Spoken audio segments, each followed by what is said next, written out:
কেমন আছে সবাই? চলে এসেছি দুপুরকার মেনু নিয়ে। আজকে হচ্ছে জামাই ষষ্ঠী। আমাদের বাড়িতে স্পেশাল কিছু নেই, কিন্তু যা হয়েছে সেটা তোমাদেরকে শেয়ার করছি। আজকে দেখো লাল লাল, এটা হচ্ছে চিকেনের ঝোল করা হয়েছে।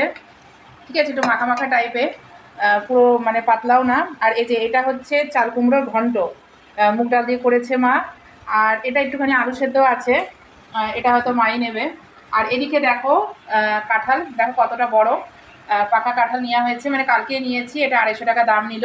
তার ভিতরে মনে হচ্ছে একটু কাঁচা আছে, কিন্তু খেতে খারাপ না, মিষ্টি লাগছে। এরকম এখানে বাটিতে কয়েকটা এখানে খোলা হয়েছে, সকালবেলা এক রাউন্ড হয়ে গিয়েছে। যাই হোক, এটা মেয়ে ওরমভাবে খেয়ে ফেলে রেখেছে, আর এখন মেয়েকে খাওয়াচ্ছি আমি।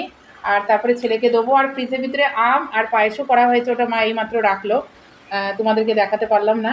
তো যাই হোক, পরে দেখিয়ে দেবো। তা এই হচ্ছে আমাদের ষষ্ঠীর ব্যাপারটা। তোমাদের কার কী হয়েছে জানি না, আমাদের তো বাস এই ঘরের ভিতরে এটাই হলো, তোমাদেরকে শেয়ার করলাম।